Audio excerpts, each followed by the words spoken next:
Hi, today we're going to be learning about stoichiometry. Stoichiometry is using chemistry to determine quantities of substances involved in a chemical equation. It's actually kind of fun. Check it out. You do this all the time whenever you bake. When you bake, sometimes the recipe calls for 2 eggs for every 3 cups of flour to make 1 cake. How you like my cake?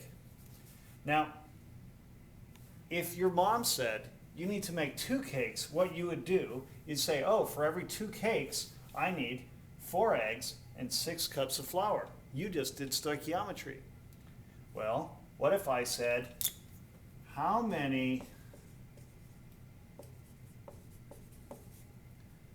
eggs do you need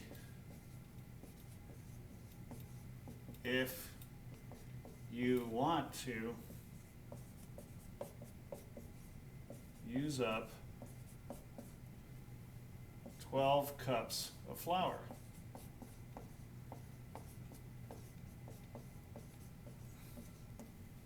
A lot of students could say, oh, well, 3, it goes into 12 4 times, so you just multiply 4 times 2 is 8. Well, let's use stoichiometry. I've got 12 cups of flour, and I'm going to find out how many eggs I need of this. So what I'm going to do is I'm going to do some math.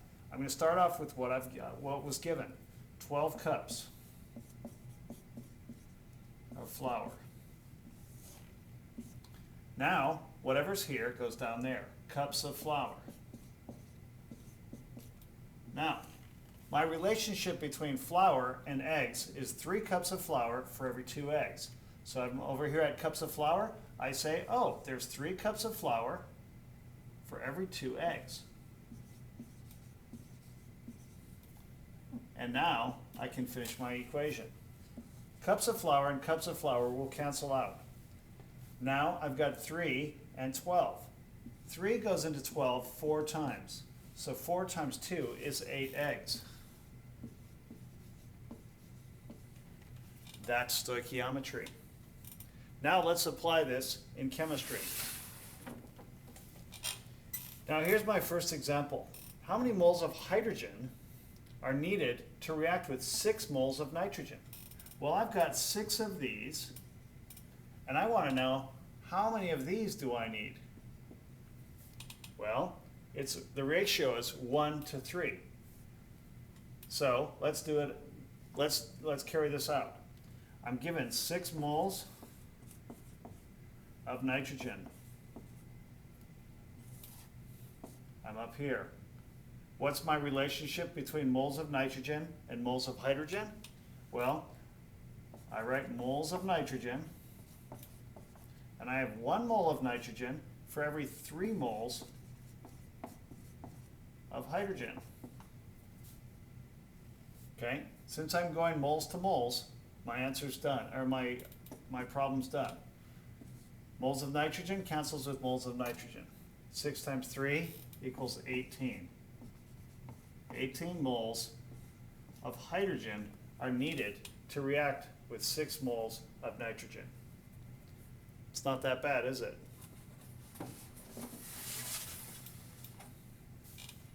Now, it's very important that you don't skip steps. And a lot of students like to just say, oh, I can do this in my head. I don't need to show the work. Well, this is just a very simple step, moles to moles. In the future, we're going to go grams to liters, or something like molecules to atoms, or something like that, or molecules to grams. It gets a little more complicated, so what's important is that you actually use this process. Next question. How many moles of aluminum nitrate are needed to produce 12 moles of potassium nitrate? So I've got 12 moles of this. I've got 12 moles of that. And I'm going to find out how many moles of aluminum nitrate. So I'm going to go from here, up over to this one, and I'm actually going to go up to there. Okay? So it's going to be basic steps. Here to here, and the mole ratio is 3 to 1. So I start with what's given. 12 moles of KNO3. moles of KNO3 go over here. What do I know? There are 3 moles of KNO3 in every 1 mole of aluminum nitrate.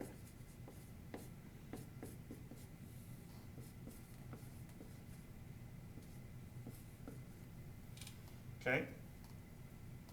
Now, I'll put that there so everyone's happy.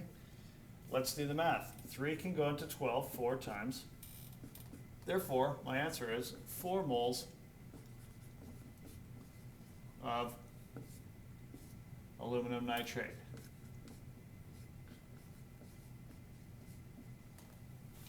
All right, not that bad. Let's do another example. Now, in this example, you don't have the balanced equation. That's the only thing that's different. So let's write it out. How many moles of iron are needed to react with 4 moles of sulfur? So that means I'm going to have iron reacting with sulfur to produce iron 3 sulfide.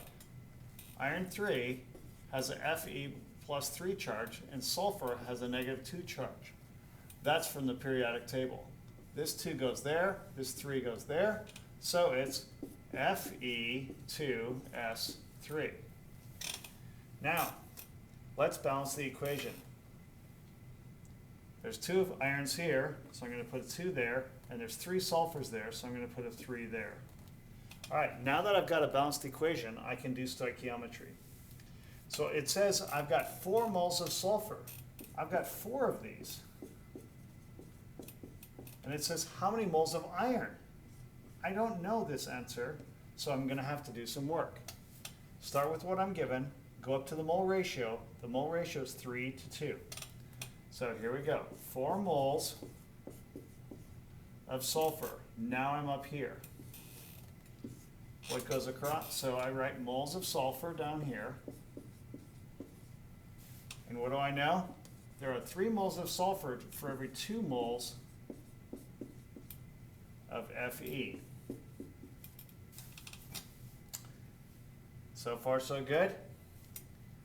So now when I'm done, I'm just going to do the math. 4 times 2, well, let me cancel these out. 4 times 2 is 8. 8 divided by 3, so this is what I get so far. 8 divided by 3, okay, moles of iron. And what I'm going to do, say, oh, 3 goes into 8, 2 and 2/3. So my answer is 2.66 moles of Fe.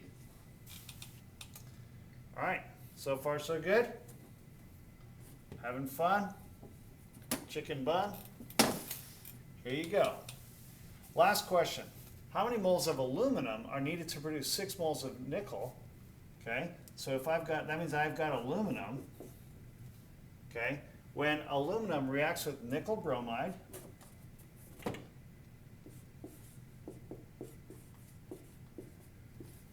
to form aluminum bromide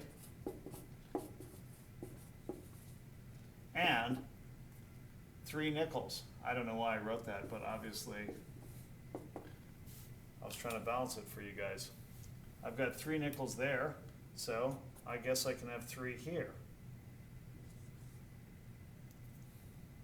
If I've got 3 nickel bromides on this side, and I've got, that means that's balanced, but now I have 6 bromines here, I'm going to put a 2 over there and a 2 over there. All right, let's do this problem. It says how many moles of aluminum, so I don't know this, are needed to produce 6 moles of nickel.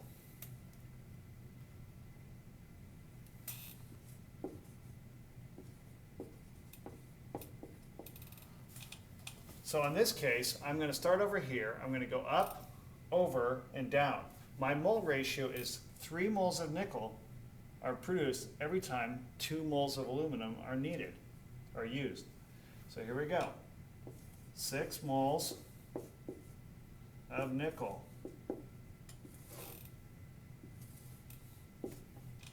Moles of nickel go to the bottom.